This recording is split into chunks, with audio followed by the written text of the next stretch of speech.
No, I don't think Jamie and I will continue to work together on other projects. Jamie and I don't get along very well. That's not a secret we've held. We didn't realize when we sent our demo reel that we were adhering to the most age-old of performance tropes of the funny man, straight man. For over a decade, Mythbusters made science explode, literally. Adam Savage and Jamie Hyneman turned duct tape, explosions, and curiosity into one of the most beloved shows on television. On screen, they looked like the perfect team, brilliant, fearless, and endlessly entertaining. But behind the blasts and busted myths, something far more volatile was building. What most fans never realized is that the cast wasn't a family off-camera, and in some cases, they weren't even friends. Tensions simmered, injuries piled up, and after years of working side by side, relationships quietly fractured in ways no experiment could fix. Why did Adam Savage eventually admit he wouldn't work with Jamie again? What really happened behind the scenes that the cameras never showed? And how did near-fatal accidents change everything? This is the side of Mythbusters you were never meant to see, the grudges, the danger, and the truth about why the cast doesn't get along. Adam Savage and Jamie Hyneman only maintained a professional relationship. Adam Savage and Jamie Hyneman were never really close friends. You might assume that spending more than a decade working side by side on one of television's most popular shows would naturally lead to a strong personal bond. But in their case, the opposite was true. Our relationship has radically changed, but it's also stayed the same, Savage told Business Insider in 2016. Jamie and I make no bones about the fact that we're not friends. We don't get along very well on a personal level. He went on to explain that in the 25 years they'd known each other, they had never once gone out to dinner alone. We don't choose to hang out if we don't have to be in proximity, he said, adding that despite this distance, what they built together was still pretty remarkable. Even without a personal connection, the partnership worked because of mutual respect. Savage explained that they constantly challenged one another, questioned each other's ideas, and pushed for better results.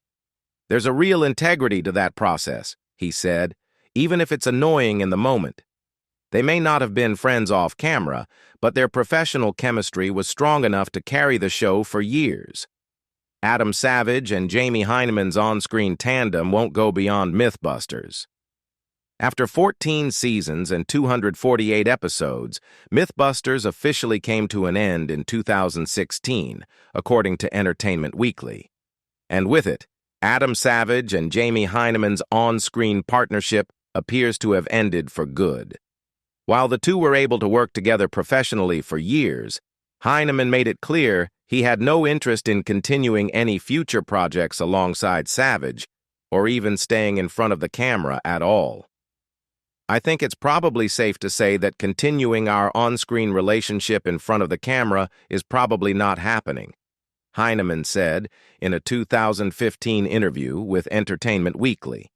He added that while Savage might continue pursuing on-camera work, he personally had no such plans. It's not who I am, Hyneman explained. This has been a very rewarding and interesting decade, but it's not really what I'm cut out for. Fans may have loved all 14 seasons of explosions, experiments, and close calls, but behind the scenes, the show proved something even more surprising. Savage and Hyneman didn't need to be friends to make great television. What no one told you about Mythbusters. It didn't take long for the Mythbusters themselves to become legends. The series ran for an impressive 14 seasons, and audiences quickly grew attached not just to the myths being tested, but to the people testing them. Because the show felt so open and hands-on, many fans assumed they knew everything about what went on behind the scenes. But that wasn't the case. Once the cameras stopped rolling, there were plenty of stories the cast didn't talk about publicly, tensions, accidents, and realities that never made it on air. Those details stayed hidden, waiting for curious fans to uncover them. They have destroyed evidence of what they found. The Mythbusters were never shy about destruction. Blowing things up was practically part of the job, and testing myths often turned into spectacular explosions designed to amaze the audience. But there was one rare moment when they used that destructive power not to entertain viewers, but to protect them. Ironically, what they chose to hide was an explosive itself, something normally right in their wheelhouse. The cast has always been cautious when discussing the incident, but during a 2016 appearance at Silicon Valley Comic-Con, Adam Savage offered a glimpse into what happened. The team had investigated an easily available material and its supposed explosive properties. What they discovered was so powerful and so simple to reproduce that they made a drastic decision. Every bit of footage was destroyed. The cast also agreed to never reveal the details publicly. The reason was simple and chilling. Savage explained that if the footage ever leaked online, it could inspire people to try it themselves, with potentially deadly consequences. Wiping the evidence, they decided, was the only way to ensure it never ended up on YouTube years later. The situation was taken so seriously that when DARPA, the Defense Advanced Research Projects Agency, asked for information related to homemade explosives, Savage passed along what the team had found. In other words, a TV show famous for explosions felt the discovery was dangerous enough to be shared only with a government weapons research agency. Adam Savage worked on Sesame Street as a kid. Over the years, Adam Savage has become a brand all his own, instantly recognizable for his boundless energy, wild experiments, and love of blowing things up in the name of science. But that's not how the world first met him. Long before Mythbusters, Savage actually made his television debut as a cartoon character on Sesame Street. Back in the early days, Sesame Street regularly aired short animated segments, quick 30-second pieces that ran between shows. Savage's father worked on many of those animations, and the job helped support the family. That work eventually led to a project involving a series of animated spots about kids who were curious about how things worked. Naturally, young Adam was cast as one of those children. He loved it, and even earned residual checks for years afterward. He later experimented with traditional animation and claymation himself, but eventually realized he didn't want to follow directly in his father's footsteps. Instead, he carved out his own path.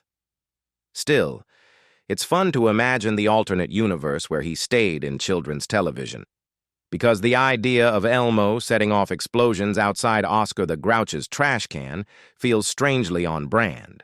Just about all of them used to work in movies. With Mythbusters running for an incredible 14 seasons, it's no surprise that most fans forever link the cast to the show that made them household names. What many people don't realize, though, is that several of the Mythbusters already had deep roots in Hollywood long before the first myth was ever tested. Jamie Hyneman, for example, worked behind the scenes on major blockbusters. He helped with special effects on Top Gun and later contributed animatronics work to the Matrix sequels. He also founded his own effects company, M5 Industries, which would eventually become the birthplace of Mythbusters itself. Adam Savage also built an impressive resume as a model maker, working on films like The Matrix, Galaxy Quest, and even Bicentennial Man. As Savage himself has joked, work is work. Tori Bellasi's path ran straight through Hyneman's workshop. He began working at M5 Industries before moving on to model work for The Matrix, Galaxy Quest, and the cult classic Starship Troopers. Grant Imahara, the show's engineering wizard, followed a similar track, contributing his technical skills to The Matrix films, Galaxy Quest, and Terminator 3. But the biggest shared connection among the Mythbusters crew might surprise you: Star Wars. Bellasi spent years at Industrial Light and Magic, building models for the first 2 Star Wars prequels. Imahara also worked at ILM and contributed to all 3 prequel films. Savage, likewise, served as a model maker at ILM on the prequels, while Hyneman was part of the special effects team as well. In a twist of fate, it was Hyneman's effects company that eventually brought Bellasi into the Mythbusters world. offering him a chance to step away from the galaxy far, far away and into a lab full of explosions, duct tape, and busted myths. Grant originally wanted to be a writer. Grant Imahara wasted no time proving himself as the engineering and robotics brain of Mythbusters. From the moment he joined the show, he impressed both the cast and viewers with the same quiet brilliance he'd already shown throughout his Hollywood career. It's hard to imagine him in any role other than the calm, precise, mad scientist he became known as. But engineering wasn't always his original dream. For a time, Imahara wanted to be a writer, specifically a screenwriter. He even tried to switch his major at the prestigious USC School of Cinematic Arts to pursue that path. When that plan didn't pan out, he briefly stepped away from school altogether. That detour turned out to be a turning point. A supportive counselor suggested he work as an assistant to Tomlinson Holman, the creator of the legendary THX sound system. Spending a year under Holman's mentorship helped Imahara realize that engineering could still be a deeply creative outlet. Even more importantly, Holman's connections opened the door to an internship that grew into a full-time position at THX and later at Industrial Light and Magic. The rest, as they say, is history.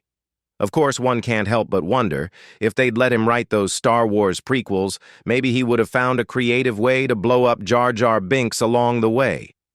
Tori Belleci made his own flamethrower and pipe bombs when he was younger. For most of the Mythbusters crew, blowing things up was really about spectacle, controlled chaos designed to entertain viewers.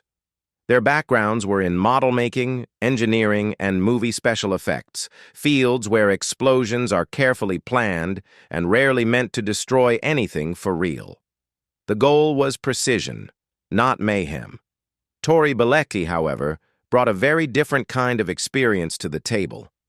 He once revealed during a talk at Davidson County Community College that his fascination with explosions started incredibly young.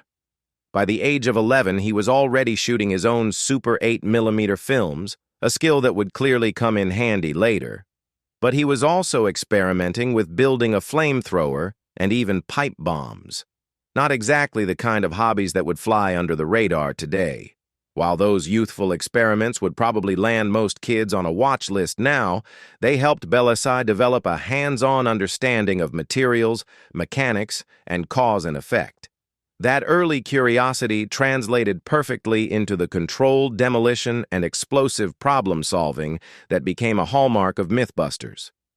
Judging by how many students later told him they loved watching things explode on the show, Belleci's unusual background definitely paid off, though it's probably best everyone sticks to the TV version of explosions and leaves the pipe bombs firmly in the past.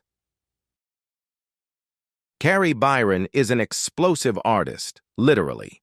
While several members of the Mythbusters team came from creative backgrounds, Carrie Byron was the only main cast member with formal training in the arts. She studied film and culture at San Francisco State University and set her sights early on a career in special effects. That ambition eventually led her to Jamie Heinemann's M5 Industries, where she started out as an unpaid intern. Before long, that internship turned into a full-time opportunity, and ultimately, a spot on Mythbusters. Byron never left her artistic side behind. If anything, the show gave her new ways to express it. She became fascinated with blending art and controlled destruction, developing a unique style she calls explosive painting. Using gunpowder and fire, she burns patterns into clay-covered surfaces, then scrapes them away to reveal eerie, powerful images, often compared to something like Edvard Munch filtered through Mythbusters. She once described the process as controlled chaos, explaining that it's about controlling the wildness of the explosion. So when the cameras stop rolling, Byron isn't blowing things up to test myths. She's doing it for art, channeling the same sparks and fire into something unexpectedly creative. Injury was practically part of the job description. The Mythbusters crew had their share of very public mishaps, but what many viewers don't realize is just how often injuries happen behind the scenes. According to CNET, Accidents on the show ranged from explosive blasts to being injured by a goat. Adam Savage once joked that the series was basically 4 minutes of science and 10 minutes of me hurting myself, and he wasn't exaggerating much. One of the most notorious incidents came during an experiment meant to test whether an explosion could literally knock the socks off a mannequin. To find out, the team detonated a 1/4 ton of ammonium nitrate. The blast was so powerful it shattered windows in a nearby house. Ironically, it ended up knocking a woman off her couch. Close enough to the myth, just not in the way they'd planned. Tori Belleci didn't escape unscathed either. His list of on-set injuries included a painful kick from a goat and a dramatic crash while attempting to jump a red wagon on a bicycle. Savage, meanwhile, suffered one of the show's more serious injuries when he broke his hand against a bulletproof safety shield. Surprisingly, despite all the chaos, most injuries that required medical attention were relatively minor: stitches, bruises, and a few broken fingers.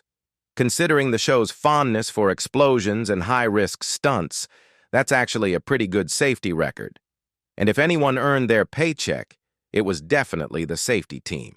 So when the smoke cleared and the final explosion faded, Mythbusters turned out to be far more complicated than the fun, fearless science show we saw on screen. Behind the experiments were real tensions, bruised relationships, unspoken rivalries, and truths the cameras never fully captured. The myths weren't just in the lab, they existed between the people building the show itself. Now we want to hear from you. Do you think the friction between the cast helped fuel Mythbusters' success, or did it quietly tear the team apart over time? Share your thoughts in the comments below. And if you enjoy uncovering the hidden stories, behind-the-scenes drama, and untold truths of legendary TV shows, don't forget to like this video and subscribe for more deep dives like this.